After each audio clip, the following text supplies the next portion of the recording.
And welcome, Hoosier fans, to this week's edition of Assembly Call Radio, brought to you by HoosierProud.com. This is episode number 313 of the Assembly Call, and it is episode number 23 of Assembly Call Radio, recorded on the evening of Thursday, April 13th, 2017.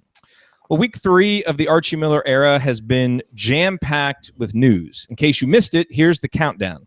6 names were officially announced as part of Archie Miller's first staff at Indiana. 5 of the names are new to IU: Bruiser Flint, Ed Schilling, Tom Ostrom, Bill Komar, and Ben Sander, while the other is very familiar to IU fans. That is Derek Elston, who will be staying on as Archie Miller's Director of Player Development.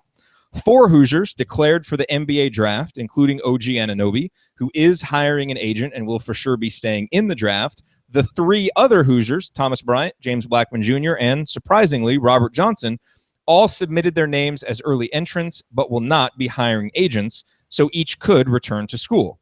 2 members of the class of 2017 reaffirmed their commitments to play for Indiana, Justin Smith and Al Durham, and 1 member of the class of 2017, Clifton Moore, met with Archie Miller and is, as of the recording of this episode, still weighing his options for where he wants to play his college basketball.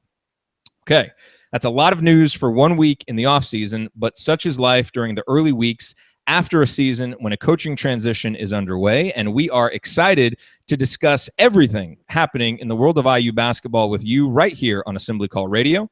I'm your host on the Assembly Call, Jared Morris, and I'm here with Ryan Phillips and a very special guest who I will introduce in a moment. You can listen to the Assembly Call IU postgame show live immediately after every IU basketball game at assemblycall.com, and you can catch us every Friday year-round right here for Assembly Call Radio. If you can't listen to our shows live, no worries. Just search for Assembly Call wherever you listen to podcasts: iTunes, Stitcher, iHeartRadio, TuneIn Radio, YouTube, SoundCloud, and more. You will find us in all of those places. All right, well, I will begin this week's show as I begin every postgame show, and that is with our Hoosier Proud banner moment. And the banner moment for this week is Justin Smith reaffirming his commitment to Indiana. This was an important moment in Archie Miller's IU transition, a very important moment. Obviously, getting Al Durham to reaffirm was huge, and getting Clifton Moore to do the same would be big. But Smith is the highest rated of Indiana's incoming recruits, a remarkable athlete with impressive maturity, and he seems tailor-made to succeed in Miller's system. And in explaining his son's decision to stick with IU, Justin's father, Edward, had this to say to our friends at Inside the Hall earlier this week. Quote, "Archie Miller looked each of us in the eye, and he didn't sugarcoat anything.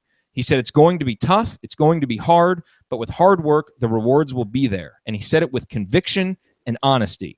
That's what you look for in a guy, and he's prepared. My gosh, is he prepared. Indeed, he is. And with Justin Smith in the fold, Archie Miller is even more prepared now to begin winning games immediately, even as he tries to refashion the Indiana program in his own image.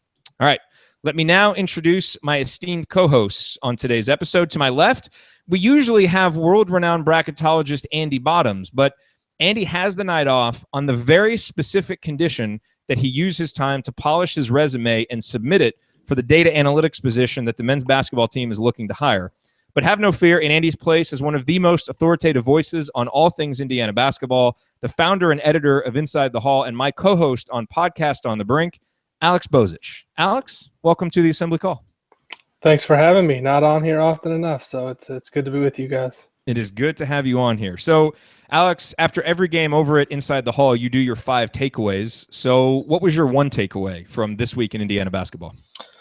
Yeah, I guess the thing right now is there's so much news coming out, but there seems to be a stability around the program that we haven't seen in quite some time. I mean, the news is coming hot and heavy, but it just feels like the program is on more stable ground than we've seen in quite some time. And that's no knock on Tom Crean or the previous regime, but there's obviously a lot of excitement going forward, and it just seems like everything Indiana and everything Archie Miller does at this point is being met with enthusiasm. And I think that speaks a lot to his approach and how he goes about things. You talked about the comment made by Justin Smith's dad, Edward Smith. I mean, the more people you talk to and the more people you hear from about Archie Miller, the words that come out are organization. He's driven to succeed. And I think I think right now, the main thing for me is just the news is coming hot and heavy, but this program seems like it's on really stable ground for the first time in a while, and I think that has a lot of fans excited. Absolutely. And to my right, we have a man who is still waiting for Archie Miller to call and offer him that vacant shot doctor position, a columnist for thebiglead.com, and someone who is considering declaring for the 2017 postgame show draft and hiring himself as his agent because he's sick and tired of putting his opinions on the line and risking ridicule and his stock dropping in exchange for nothing more than a free membership to the website and a limestone coaster. He is Ryan Phillips. Ryan, what is your opening rant about the last week in Indiana basketball? Man, that was a lot to swallow right there about my future prospects. I think that the Justin Smith news was great. I think we all agree with that. But I have to agree with Alex. I think it's just it seems like Archie Miller, and I wrote about this today on the Big Lead. It seems like he's acing all of his tests so far. It's not really surprising given his background that he would make all the right moves when he got in here, and it certainly doesn't mean that all of a sudden this is going to be a rip-roaring success and he's going to be the greatest coach in Indiana history. But over the first few weeks, you've heard all the right things coming out of the program of guys, focused on the right things, of him, building from within and building his team up and connecting with the players first, then connecting with the recruits, building his staff. And you heard the staff announcement. I mean, he promised he would have a world-class, staff, a top-level college basketball staff. And I don't think anybody can argue that he didn't do that. He went with some familiarity, obviously, with some guys from Dayton, which it was obviously going to happen, but he managed to bring in some top level assistants and also kept a guy like Derek Elston around, someone who by all accounts has done a great job in his position and been a great outlet for players to stick to. And I think that all Indiana fans love having Derek Elston around the program again. So I just feel like the guy is knocking it out of the park so far. Yeah, it's early. Yeah, these are all, pretty conventional moves, but he's not, but with the instability this program has had over the years, as Alex said, it just feels different. And it feels, this is how it should be. But again, kudos to him for doing it the right way and not coming in and essentially dropping a bomb and, having to pick up all the pieces. He has come in and just sort of hit the ground running instead of trying to change everything and destroy what had been here and the infrastructure that was here and just rebuild on his own. Yep. All right. Well, we have a jam-packed show for you this week. We're going to talk a little bit more about the Justin Smith recommitment. We're going to dive in with some scouting reports on Justin Smith and Al Durham, both guys who are now committed, reaffirmed their commitments to Indiana's program. We're going to break down the coaching staff and then also give our thoughts on the NBA decisions that Indiana's players made and obviously that they still have to make moving forward. All of that on this week's edition of Assembly Call Radio. First, I do want to take a quick second and tell you about our presenting sponsor, HoosierProud.com, because if you consider yourself a Hoosier and not just an IU Hoosier, but someone who is proud to have roots in the great state of Indiana, then you need to check out HoosierProud.com, where they offer a line of T-shirts and accessories that are unmatched for anyone who wants a unique, stylish way to display their pride in being a Hoosier. And frankly, if you're an Indiana Pacers fan, you definitely need to go to HoosierProud.com because I saw the T-shirt, the new T-shirt design that they put out. It's kind of a silhouette of Lance Stevenson blowing into LeBron's ear, and it's awesome. I'm not a Pacers fan, so I'm not going to get it, but if I was, I would definitely be getting that shirt. But those are the kind of designs that you get there. Very unique, very timely. So they did a really good job with that one. And of course, we moved all of our Assembly Call shirts over there to Hoosier Proud as well. And so you can go there and you can get all of those shirts. And when you go check out HoosierProud.com, use the promo code AC and you will receive a 15% discount on your entire order. So Assembly Call gear, the Pacers shirt, the normal, Indiana State T-shirts that they have, all of those, if you use the promo code AC, you will get 15% off. So go check out our friends at HoosierProud.com. All right, this is the Assembly Call. I'm Jared Morris here with Alex Bozich and Ryan Phillips this week discussing all things IU basketball. And I want to jump into the Justin Smith recommitment, Alex. And obviously you spoke with Justin's father, and it sounds like, Archie made quite the impression. How important is it that, these first two big recruiting pitches that Archie has had to make, trying to keep Justin Smith in the fold, trying to keep Al Durham in the fold, how much should Indiana fans read into it that those have been successful? I mean, does that portend anything for the future about his strength as a recruiter, or should we not read too much into it because these were guys that to a certain extent, were probably looking for reasons to stick with Indiana anyway. Well, I do think there's something to it, because if you look around the country when there's coaching changes, there's a lot of guys asking out of their national letters of intent.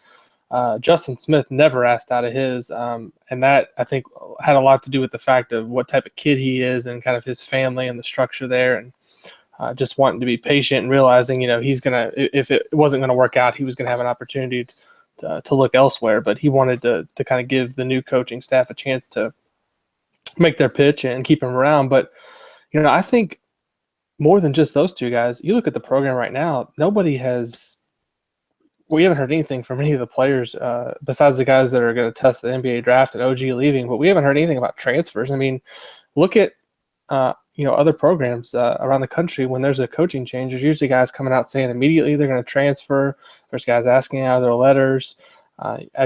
Illinois had a coaching change, and I think two of their guys have already asked out of their letters of intent. So I think it bodes pretty well for what's to come under Archie Miller. I mean, I don't think it means he's going to come in and lock down the borders immediately, but I think whatever his pitch is resonating well, and I think that's a strong way for him to start off in his new tenure and his new job. Was there any other insight that you got from Mr. Smith? I mean, obviously, you wrote the article about it, and I probably pulled out the most choice quote from that. Was there any other insight that you got on why that decision was made, or just, anything else that stood out to you in particular?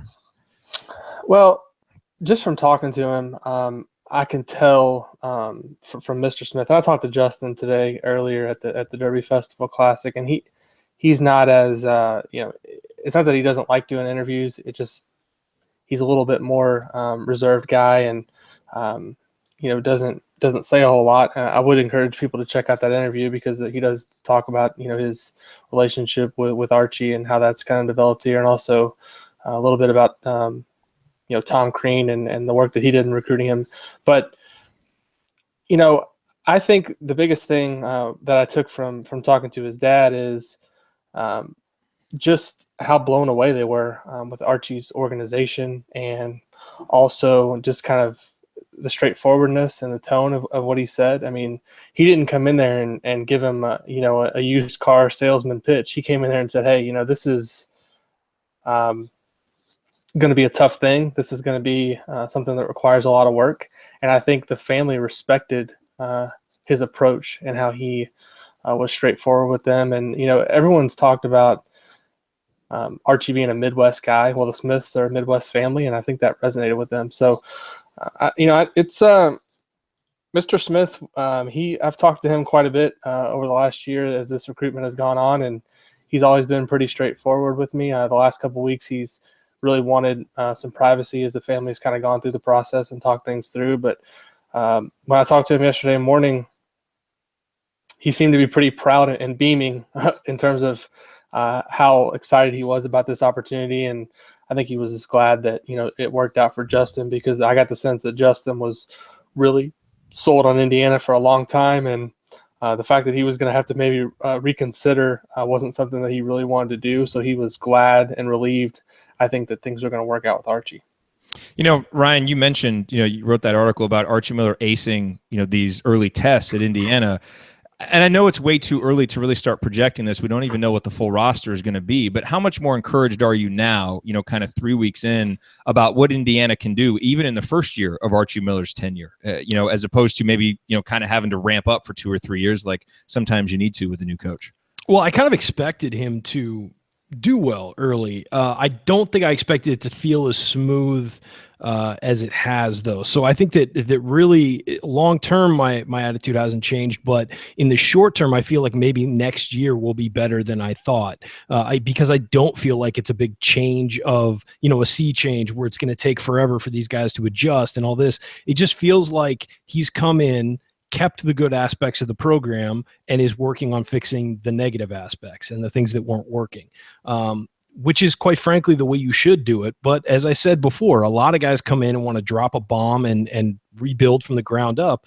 When, look, if there's a solid foundation and there are some good things going on, you don't need to completely destroy those just to put your stamp on the program. That will come in time. And I think that he realizes that. I mean, he's from a coaching family. He knows how to operate and knows how to build on what's working. So I think that that's been very apparent. And I think that, again, I don't think that changes my feeling long term about the hire, but it does in the short term make me feel better about the prospects heading into next year and maybe the year after, where it won't be a full scale rebuild. It's going to be, almost like a reloading and, building on what's already there. Yep. All right. Coming up on the assembly call, we are going to spend a little bit more time talking about Justin Smith and Al Durham, what kind of players they are, how they will fit into Archie Miller's system. That is coming up on the assembly call. Stick with us.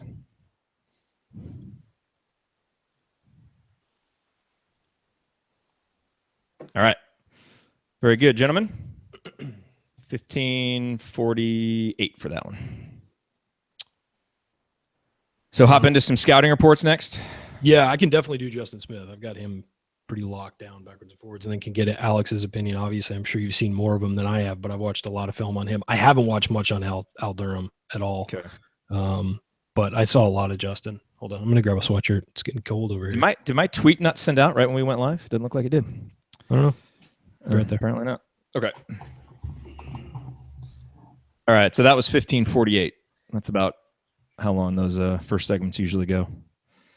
So we've been doing we're going to do one segment, kind of like you've done your That's a Wrap series. We're kind of going through player by player once a week. So we'll do the new guys this one. Yes, everybody's live out there. This is like the secret behind the scenes footage. Yeah. That people watch. Last year we broke news about bombings on here. Tim Tebow hitting home runs. Yeah, last week. Yeah, I swear occasionally when we're when we're not live on the radio. Yeah. Sometimes we are, but we're not tonight. Okay, so I'll go to Ryan. I'll go to you first for Justin Smith, and then Alex, you want to come in over the top and kind of give your thoughts after that. Sure. And then we'll transition. So let's give. I want to do a general scouting report. Do either of you feel comfortable kind of assessing how he'll fit into Archie's system?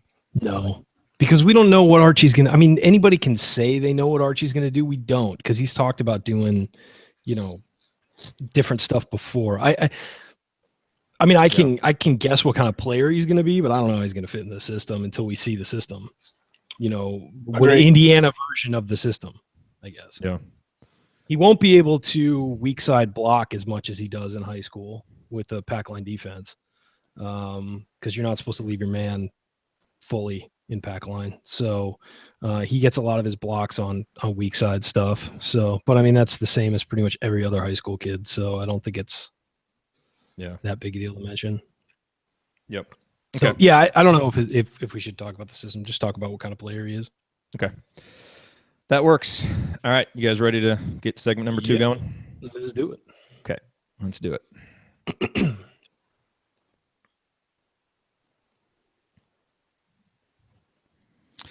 You're listening to the Assembly Call presented by HoosierProud.com. I'm Jared Morris here talking IU hoops with Alex Bozich of Inside the Hall and Ryan Phillips. Andy has the week off. So we've been going through on Assembly Call Radio and kind of breaking down one player every week. Last week, we spent some time talking about Durham Davis. And so this week it makes sense to spend some time talking about the incoming freshmen, because now we know that at least 2 of them will actually be here as they've reaffirmed their commitments. That's Justin Smith and Al Durham.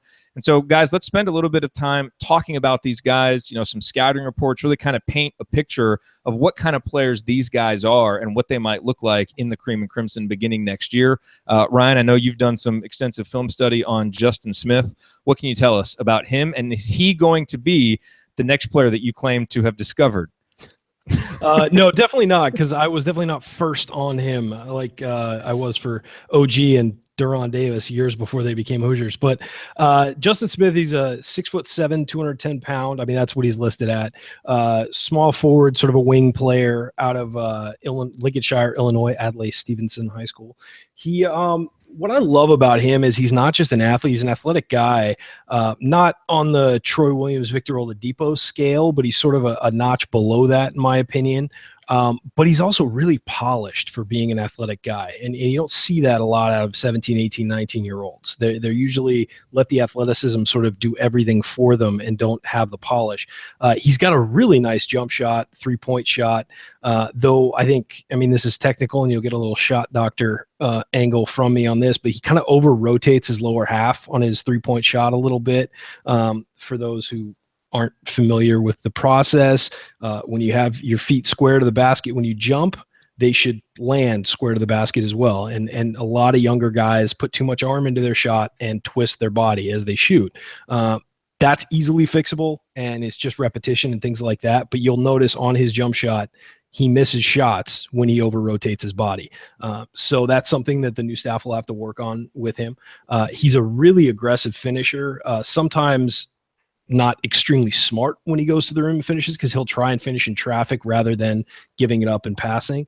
But he's a guy who is a willing rebounder, a willing defender, has the athleticism to do both very well.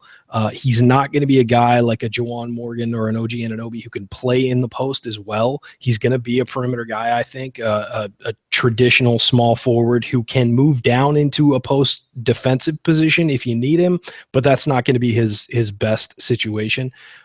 He's going to be best playing a wing spot. And I think that also, as you look at where he projects going forward, I think that he'll definitely be in the rotation as a freshman for sure, because at the very least, he can lock down defensively, do a good job for you there, steal minutes for you if you need them for someone like Colin Hartman, Juwan Morgan, guys like that.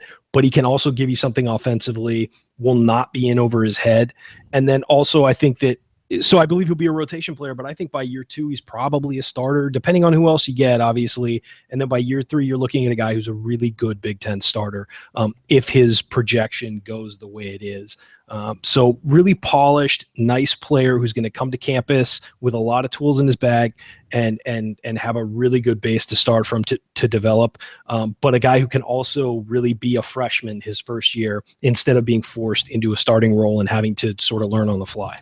And Alex, the other thing that's kind of struck me about him, and I always hesitate to make any judgments just from reading some comments and seeing some taped interviews, but I remember, seeing Juwan Morgan before he got to Indiana and just feeling like he was remarkably mature for a high school senior and for an incoming guy, and felt like he would be a really good culture fit, and obviously he has been.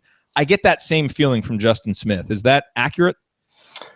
Yeah, it's funny you mentioned that, because one of the things his dad said yesterday when I talked to him, he compared his demeanor, mindset to Tim Duncan, which was, oh wow, I didn't print that, but he did say that. And so I think in a lot of ways he's maybe a little, mature beyond his years in terms of his approach to the game and how he just conducts himself. He's not going to be a guy that, he might dunk on somebody, but I don't think he's really going to be a guy that's yelling in the crowd or looking at trying to show anybody up. He's very business-like in his approach to everything, it seems like to me. I mean, as I said, I talked to him earlier today, 5 or 6 minutes interview, and he, answered all the questions in a pretty concise manner, professional, business-like approach, and he's just a guy, I think that, like Ryan said, he's going to be someone that's going to come in and make an impact right away. He might not start right away, but by the time I think his second or third year comes along, he's going to be a guy you can count on for major production.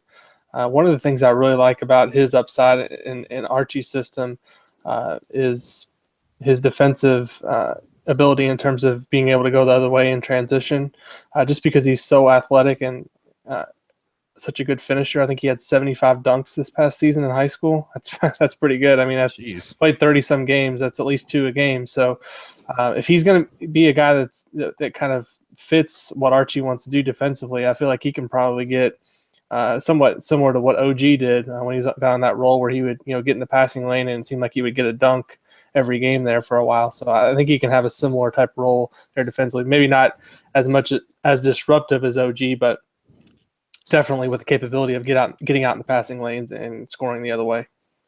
Yeah, I would add to that as Alex was talking about, he seems like a mature kid. I think his game is mature too, and I think that's what I was sort of leaning towards when I was saying that he's not just an athlete. He has sort of a rounded, polished, mature game, and it's a guy who's worked at it, who has honed it. He's not somebody who's new to this, and you can just tell that he sort of has that next level ability as far as not just being a raw high school kid. This is a guy who has been there and has competed and has gotten better from it.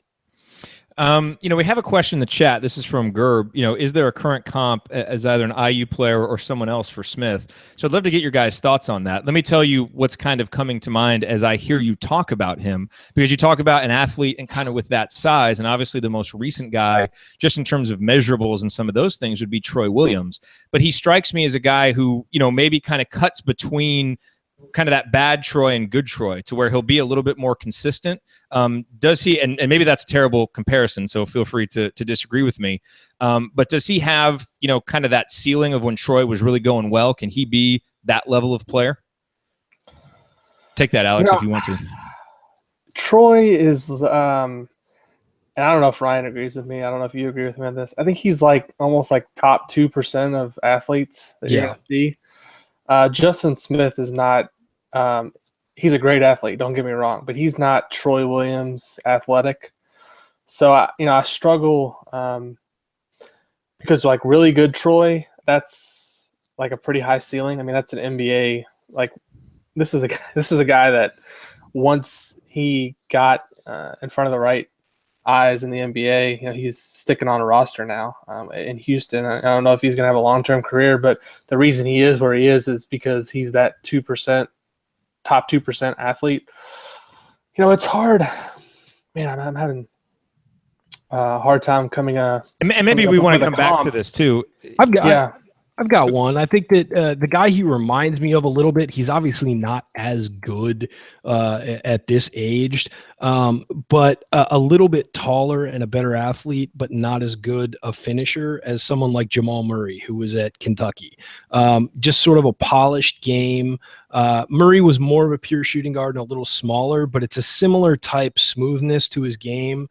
And Murray was not as good an athlete as Justin Smith is, but Murray was also a better scorer. So, I mean, there's trade-offs there, but if you're looking for a general maturity to his game, a smoothness, and sort of like that innate ability to rise above when things are going poorly and take it to the next level, that's the kind of guy that I would look at. It's not a one-to-one comparison, obviously, and I know that's not perfect. Murray was a lottery pick after 1 year in college, a high lottery pick, but it's sort of that's the kind of game he reminds me of a little bit. There are other guys too. I mean, it's just really hard to come up with one right after, right off the top of your head. I definitely have to think about it, but that's sort of someone who he kind of reminds me of a little bit. Okay. You're listening to the Assembly Call. I'm Jared Morris here with Alex Bozich and Ryan Phillips, breaking down the week in IU basketball. And we're talking about Indiana's incoming freshman right now. We just spent some time breaking down Justin Smith. Let's look at the other freshman who is coming in, and that is Al Durham. And Alex, I know you've had a chance to see Al play. I actually got a chance to interview him last week, the day after he reaffirmed his commitment to Indiana. I would highly recommend going back and listening to that interview. One of my favorite moments in that interview with Al, he's a guy who, has had people question his shot. Obviously, he's a good athlete, good ball handler, not a great shooter, and I asked him, if he kind of felt like that was kind of the one weakness that he needed to work on. And he had a little bit of defiance to him. And he said, you know what, my shot is fine. He's like, it needs to get better. I need to improve, but my shot is fine. I'm a good shooter. And I liked it. Like, it wasn't like arrogant about it. And it didn't have the self-awareness of not realizing they needed to improve. But I liked him coming back at me a little bit and having a little defiance there, like a lot of great athletes will have. So, but definitely listen to that interview. I thought Al was great, and I really enjoyed talking to him. Alex, what kind of insight can you give us on the game of Al Durham? Yeah, well, I'm going to have to disagree a little bit with Al. His shot does need some work, but that's nothing that can't be fixed. I think the two things that stand out to me the most, I saw him last spring in the EYBL, and then I saw him this past high school season. And the game, to be fair, the high school game I did see this past year is he shot the ball unbelievably in that game, hit multiple three-pointers, was really on. But the two things that stand out to me, defensively, his length and his ability to create ball pressure. I think that fits in really well with what Archie wants to do. And the second thing is, offensively, he's very aggressive in terms of drawing fouls. I think he was in the top 5 in free throw rate in the EYBL, which the EYBL is the cream of the crop in terms of grassroots basketball. This isn't like he was going up against, some team from rural Indiana with no D1 players. He's going up against the best of the best. And to be top 5 in terms of getting to the free throw line, if he can bring along his perimeter mid-range game, make it, just average to above average, and combine that with his ability to draw fouls, I think you've got the makings of a really solid Big Ten guard. So I think defensively, and like I said, really good in terms of ball pressure, getting into the passing lanes. And I think offensively, the main thing that stands out is his ability to get into the lane. He's kind of shifty with his body, can kind of find holes and finish with both hands pretty well. So I like his upside. I mean, I think he's going to fit really well into what Archie Miller wants to do. Maybe even more so a fit with Archie than he was going to be with Tom Crean. Yeah, I agree with that wholeheartedly. I know comps are hard. Do you have any for him? The one guy that I've heard mentioned, at least from a recent Indiana perspective, is Stan Robinson. Lefty, good guy getting to the basket, questionable shot, good defender. Is that reasonable or? Maybe not as good of an athlete as Stan was in the open floor. Stan in high school was pretty darn good in terms of his ability to finish in transition and kind of get into the lane. I'm not saying that Al can get into the lane, but he's a little bit different in terms of the athleticism. But I mean, I guess they're going to get compared because they're both left-handed players. Well, at any given time, Stan might go back to being right-handed. So that's true. Yeah, I mean, I don't know that I like the Stan comparison, but I just think overall, I think Al is going to project as a guy. I don't know that he's ever going to be a starter, but I think he's a really good first guard off your bench down the line. And another guy who seems to have good maturity and will be a good culture fit too, which I think is important for incoming recruits for a new coach. Yeah, here's my thing about Al, and as a basketball junkie, I think left-handed shots are hideously ugly, and I apologize to anybody who's a lefty out there.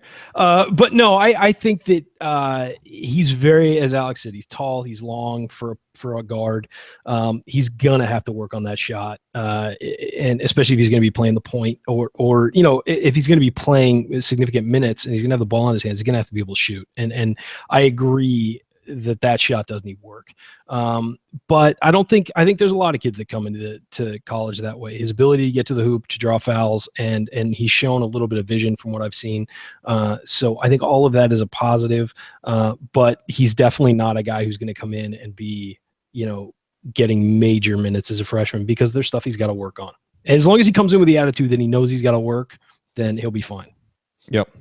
All righty. So coming up on the assembly call, we are going to look at the new coaching staff. It was just unveiled officially yesterday. We're going to break those guys down, tell you what to expect. That's next on the assembly call. Stick with us.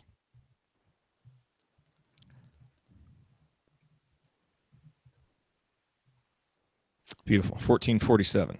So in other news, I'm not good at comparisons. Oh, you're pretty bad, actually. That was pretty I was trying to pull up something. It's also tough to compare incoming freshmen to NBA players.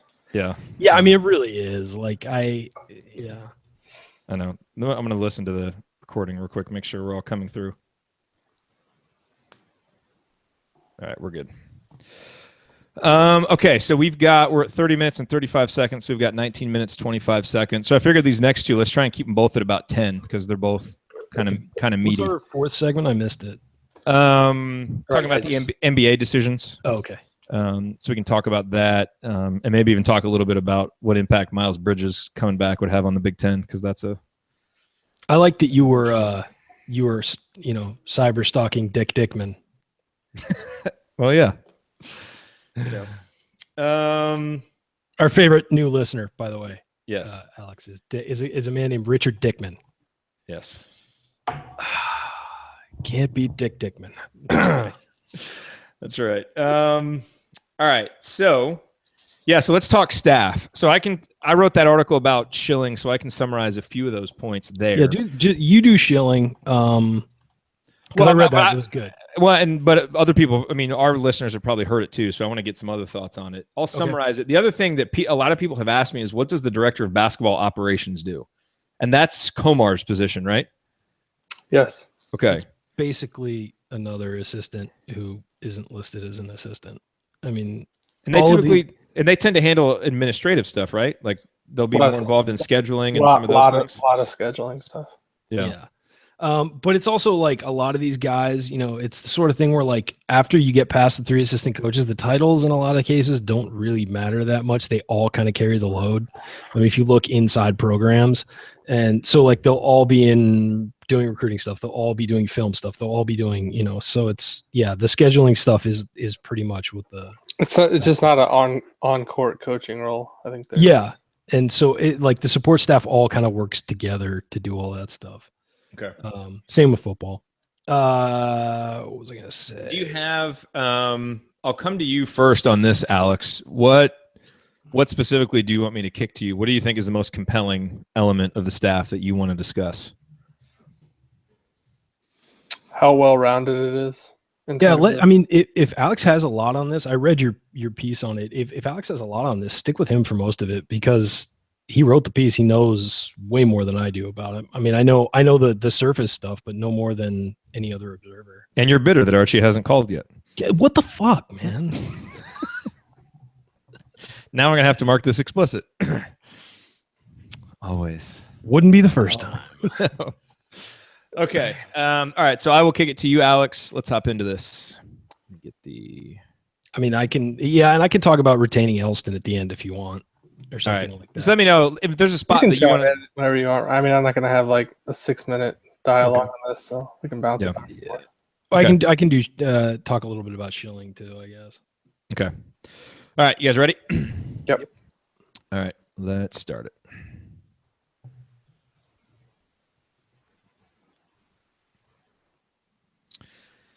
You're listening to the Assembly Call presented by HoosierProud.com, where they offer a line of T-shirts and accessories that are unmatched for anyone who wants a unique, stylish way to display their pride in being a Hoosier.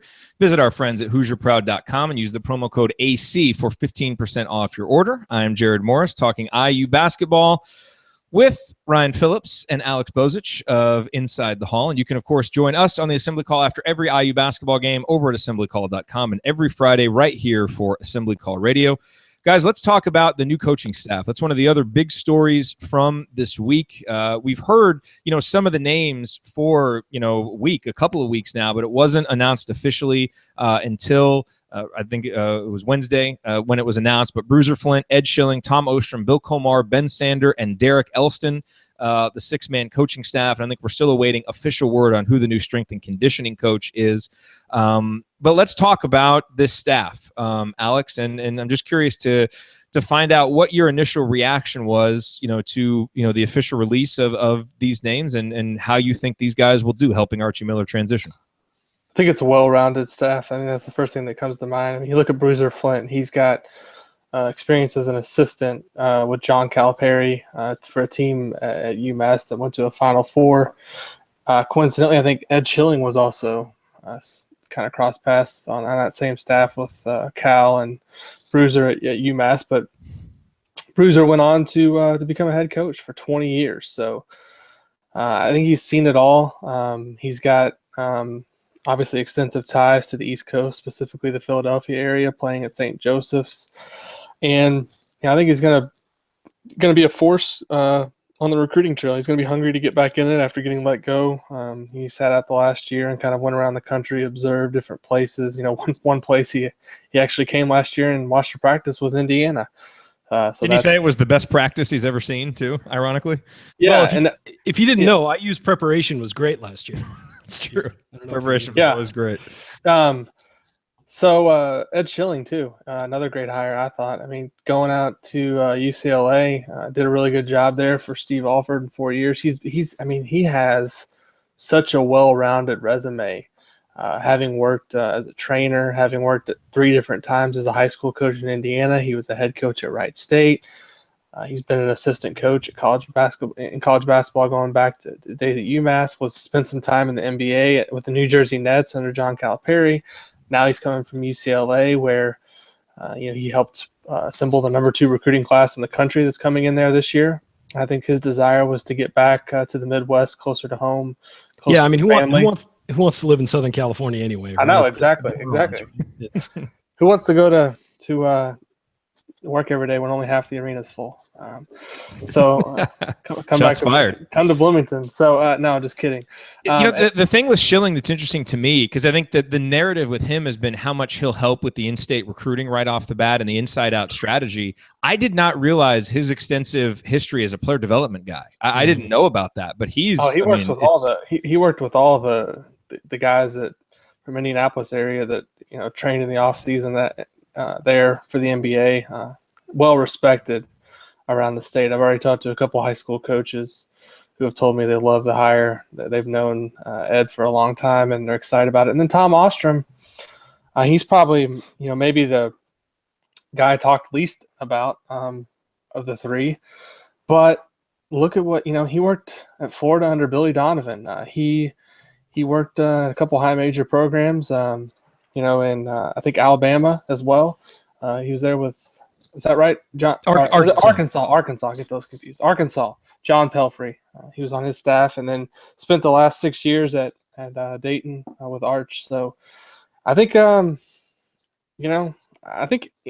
hate to give everything like a passing A grade. I mean, it's almost like, hey, this has a stamp of approval, but this is a really good staff in my eyes. I mean, I think it's from top to bottom, just about as well-rounded as you're going to get. I even checked in with a couple of national guys just to say, hey, what do you think of this staff? And pretty much the universal response was very solid, very good start. And go ahead, Ron. Oh, one thing I love about Bruiser Flint too is this is a guy who is the greatest coach in Drexel history. I know that doesn't seem like a big deal to some people, but he was at a small school and did a great job. He was 4-time Colonial Athletic Association Coach of the Year. That's usually you'll see guys, if they win it once or twice, don't win it again. They always kind of try and give it to a new guy. He won it 4 times, had some of the best seasons in school history, was the kind of situation where he was just there for 15 years. So they just moved on to somebody else, and he didn't have a lot of success his last few years. This guy knows how to coach. I mean, that's clear. And with Schilling, I think that that was sort of the big hire. I know a lot of people talked about trying to steal him from UCLA. For the last couple of years, even for Tom Crean's staff, people talked about, let's go out and get that guy because of what he's done, as Alex noted, working as a trainer, working in so many different areas, and having doing a great job in state in Indiana and all the ties he has. That's a big deal. And so to go out and get a guy from UCLA who is helping rack up huge recruiting classes, bring him back home where he knows what's going on and knows, who to go after, who to talk to. I think that was huge. That was enormous. And Ostrom, I think, was the guy that Archie was going to bring from Dayton. He talked about a Dayton flavor, and so he brought his guy from Dayton. And Ostrom also. All of these guys have experience either coaching or coaching under good coaches, or they have experience and sometimes experience recruiting in really good areas and having a solid background in that. So I just think he went out, and as Alex said, it's just a great, well-rounded staff in a lot of ways. And, when Archie Miller promised to put together the best staff in college basketball, he certainly put together a great staff. I don't know if it's the best college basketball, but it is a great staff that certainly can go toe-to-toe with any in the Big Ten. I think that and Michigan State would be the top 2 if I'm looking at the best staffs right now on paper. Obviously, we'll see how they work together moving forward. I think the other thing, real quick, about this staff, I think your goal in having a good assistant coaches is you ultimately want to get them to be head coaches in some capacity. And I think you never want to have a staff that's in place for 5 or 6 years. You want to have some turnover because that means guys are succeeding and moving on to bigger and better things. And I think all these guys would be coveted by other programs, and that speaks to how well they're respected in their profession. So, I think, I'm still kind of shocked about the Ed Schilling thing, to be honest. I just think that was pretty much a home run. I mean, you talk about a guy that is well respected around the state of Indiana. It's going to be real interesting to see what kind of damage he can do, because he's just, you can't bring up the name Ed Schilling without getting a lot of kind words from people around the state. And I know some folks from the UCLA angle thought that he was a reason that they would have a chance in the Romeo Langford recruitment. So we'll see what he can bring to Indiana as far as that goes. And I know that a lot of other 2018 kids are already familiar with him as well. Yeah, he's basically a cheat code for Indiana recruiting, it seems like. I mean, that just seems like what everybody seems to be saying about him and his influence in the state. So that'll be huge for Archie, I think. Maybe we could come up with different phrasing besides cheat code when it comes to recruiting. Just you know what? I'm an off-the-cuff guy, Jared. And well, that has been proven this evening. Would you be willing to describe your level of sympathy for Steve Alford at not getting the IU job and losing his top assistant to Indiana? Oh, I feel so bad for Steve Alford. As you guys know, I mean, just not getting a call from Indiana about the job. And, he was such a wonderful public servant of Iowa, and they love him there, and I've got friends there. And, it's really sad. I mean, when bad things happen to such wonderful people, I can't stand it. It's the worst. Real quick, Alex, I want to ask you about Derek Elston because, a lot of times a new coach doesn't want holdovers because there's a chance that holdover might be loyal to the previous coach. And especially in Elston's case, I mean, he played for Tom Crean and then coached under Tom Crean. Why do you think, A, that wasn't a concern? And what, kind of from the work that you've seen of Derek Elston these last couple of years suggests that he's, a good choice to continue in this role? Well, Elston was overseeing one of the guys overseeing this transition. So obviously Archie came in and evaluated what he did during this transition period and felt comfortable with that and wanted to keep him around. I mean, I think, some people maybe wanted an quote unquote IU guy on the staff. Well, this is, your guy, Derek Elston. He's IU to his core. I mean, he stayed committed to the program throughout when the coaching change happened. He committed to Kelvin Sampson originally, stuck with things with Tom Crean, played professionally, and first thing he wanted to do after that was come back and work at IU. I think it's, to him, a dream to be part of the program still. And I think for those reasons, Archie was able to see kind of the value that Derek brings from that standpoint. I know Ryan probably wanted to chime in here too. So before we run out of time, Ryan. Oh yeah, I think it's a great job by Archie to retain a guy who people really liked. So I think he's a guy that also connected with the players, and I think that's big to be able to bridge the gap between the coaching staff and the players, and make everyone more comfortable. And having a guy that those players are comfortable with on the new staff will probably help lessen the length of time it takes for everybody to get comfortable with each other. Yep. All right. Well, coming up on the assembly call, we are going to look at the draft decisions of 4 Indiana Hoosiers, talk about those and the decisions that they have coming up now. That is next on the assembly call. Stick with us. All right. So that was 11:06. I got some really loud audio interference in the middle of when Alex was talking. Did you guys hear it, or was it just on my end? I didn't hear anything. I didn't hear it. Something might have just happened on my end. It wasn't too bad. You came back after a second or two, so I'll have to go in and see if it recorded that way. Either way, it won't be a big deal. I can fix it. If it recorded horribly, you could just cut that segment or something and talk over it or something. I'll figure it out. A statement. Yeah. Just come in with something. Yeah. Random statement. All right, so we have 8 minutes and 20 seconds left. So I need to start the outro at 7:44. Right? 16, yeah. 20, yeah, 7:44. So we got 7 minutes and 44 seconds for this segment. So we got to be kind of quick. How do we want to structure this? What is the most interesting angle about the guys going pro? I mean, the OG thing we've been expecting. I don't think there's really anything interesting there. Yeah, why don't you mention that up front? Just be like, the expected move. OG's gone. Because to me that, and then Robert. Alex, is there anything more to that than him kind of dipping his toes in? Like, we don't really think that there's a chance of him like going or leaving, do we? I don't. But I would just, I'd say on that is like, hey, you have a chance to go. If you're a college student and you have a chance to go get an evaluation from a future employer, and you don't do it. That's the thing I don't get about people are tweeting me like, why is he doing this? I'm like, there's no downside whatsoever. It's like Exactly. it's like an intensive job fair. Would you criticize any other student for doing that? no. No, what I'm I mean, going to mention that off the top. I don't know if you guys sure. want to go player by player or anything like that. That seems like that'll take too long.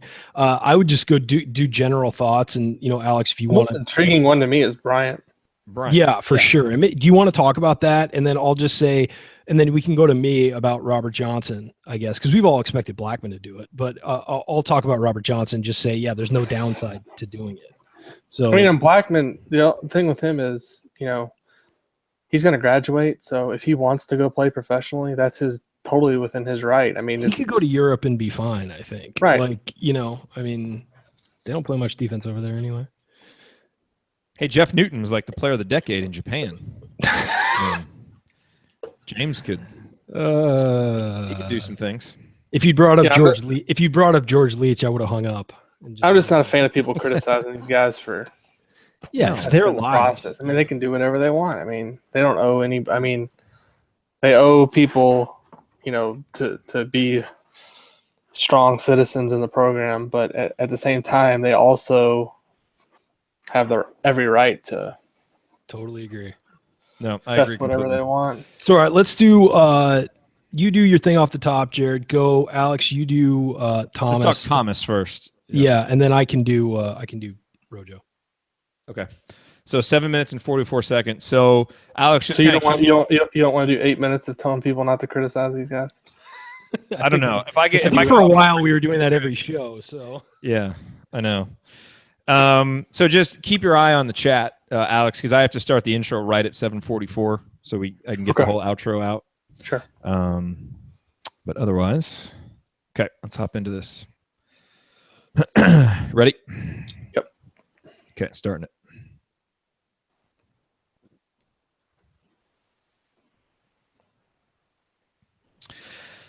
You're listening to the Assembly Call presented by HoosierProud.com. I'm Jared Morris here talking IU basketball with Alex Bozich and Ryan Phillips, wrapping up another episode of Assembly Call Radio. And here in our final segment, we're going to talk about the recent NBA decisions of 4 Indiana Hoosiers, OG Anunoby, Thomas Bryant, Robert Johnson, and James Blackman Jr., who all decide to put their names into the NBA draft. OG is making his decision final. He's hiring an agent. He will be gone going into the draft. He's projected anywhere from 15 to 20, depending on the mock draft that you see. So that was expected for a while. I think, again, that's not a surprise. So we're not going to spend too much time talking about that. I think the most interesting one is Thomas Bryant. And so I want to get your thoughts on that, Alex. But first, I do just want to make a general statement because, I've seen a lot of tweets from people, talking about how Robert Johnson, what is he doing? He's wasting his time. This is ridiculous that he's putting his name out there. Same thing even with a guy like Bryant. And all I want to make sure people understand is that these guys are just taking advantage of the rules. They are now allowed to put their name out there to get feedback. And if they don't hire an agent, they can pull their name back and stay in school, maintain their eligibility. I think they have until May 24th to do that. So there is no downside for these guys doing it. And the comparison I would make is for a normal student at IU, if they had a chance to go to an intensive career fair, would you tell them that they shouldn't do it just because maybe, the career that they're going for seems a little bit out of reach based on, kind of what you've seen of them? And it's very similar. And you wouldn't tell any student that they shouldn't do this. And that's all these guys are doing, getting feedback. Hopefully it can help them understand their strengths better, understand their weaknesses that they need to improve on. So there's really no downside. And frankly, I'm proud of all these guys for doing it because I think it's a smart, mature thing for them to do. So let's just stop with any of the criticism because it's just off base and doesn't take into account the actual reality of the rule and the situation. So with that said, let's talk about Thomas Bryant. Because again, I think we all think his is the most interesting one because it does seem like there's a chance that he could come back. And while he's still projected as kind of a high to mid second round pick, there's debates on both sides for whether it would benefit him to go now or to stay and try and improve his stock. What's the feeling that you get on this one, Alex? I think with Bryant going to the combine, working out for teams is really going to be the deciding factor on whether he stays in or comes back. If he goes to the combine and plays really well, or if he has 5 or 6 teams where he has really good workouts where they're considering him in the early second or late first, I think it makes a lot more sense for him to potentially put his name in. But the opposite is also true. If he flops at the combine or he has some really bad workouts, I think he could be a strong candidate to come back for another year. Because the thing is, with Bryant, he's only 19, so even if he comes back for another year, he's only going to be 20 next year, potentially going into the draft. Not to cut you off, Alex, I love the fact that Deron Davis is older than Thomas Bryant. That's amazing to me. He's older than Thomas Bryant, Juwan Morgan, and OG Anunoby. I know. It's just crazy. But yeah, it's not like if he comes back, teams are going to be saying this guy's too old. He's only going to be 20 years old. I think he's got a lot of room to grow. My question would be with him, the things that maybe would give teams pause. Can he really make those things improve them enough to where he would ever be a first round pick? Is he gonna be a first round pick by coming back another year?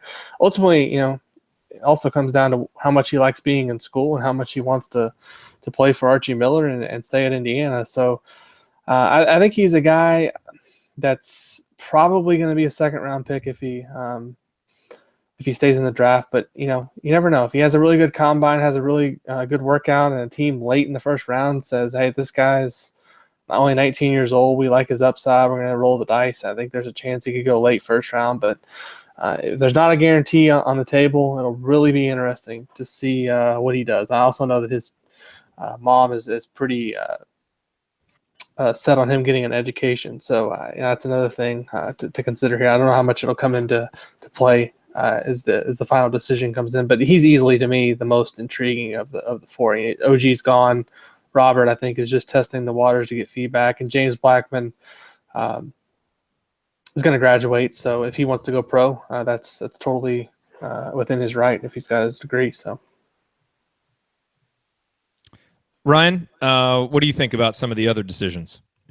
I think Robert Johnson seems to be the one that's raising the most eyebrows, and quite frankly, you got to understand that there is no downside to this process for these guys. If they don't hire an agent, they can come back.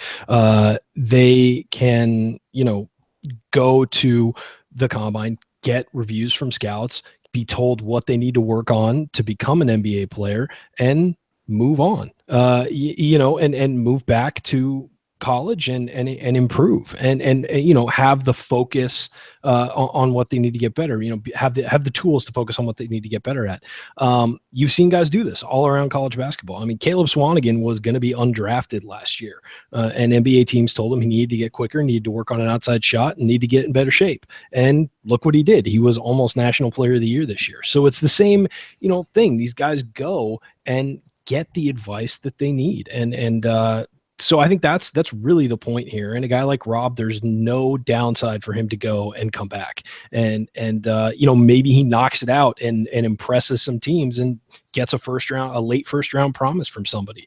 But I think that for the most part, this is an opportunity to go out and get advice that you can't get elsewhere, and to get advice from scouts and get advice from the people who are going to be watching you next year. And maybe your performance puts you on the radar of a team that wouldn't have even been paying attention to you next year. So I think those are the upsides for them doing this. And again, I don't think there's a downside. Alex, real quick, your thoughts on Miles Bridges announcing that he's going to come back to Michigan State, probably the most important other player in the Big Ten that will certainly have a big impact on next season. I think it's great for the Big Ten. I think it's, great for Michigan State, great for the league, bad for our Big Ten opponents, because you can go ahead and put Michigan State in, as the preseason favorite in the league. I don't care who comes back to Purdue. Go ahead. Jaren Jackson and Miles Bridges on the same team with Nick Ward. Good luck with that. All the other freshmen becoming sophomores. I mean, good luck. That's all I got to say. Yeah. I think it's funny that Miles was the only person who didn't want Miles to go pro. It seems like everybody else was telling him, no, just go. And he wants to go back to school, so good for him. He can only be a kid once. No, good for him. He's going to be he's going to be a lottery pick again next year, I feel like. I mean, he's not, nothing about his game. He was good this year, but he can be a whole lot better. It's not like he might get picked apart to an extent, but I just don't see any way he comes back and isn't a lottery pick. Yep. All righty. Well, that will do it for us on this week's episode of the Assembly Call. Make sure you join us at assemblycall.com every Thursday night for a live simulcast of our Assembly Call radio recording, or you can subscribe to our podcast by searching for Assembly Call wherever you listen to podcasts. Our thanks to Hoosier Proud for sponsoring this episode. Go to HoosierProud.com and use the promo code AC for 15% off. And thank you for listening. We'll be back to talk IU hoops again with you next week. Until then, keep your elbows in and your eyes on the rim, and go Hoosiers.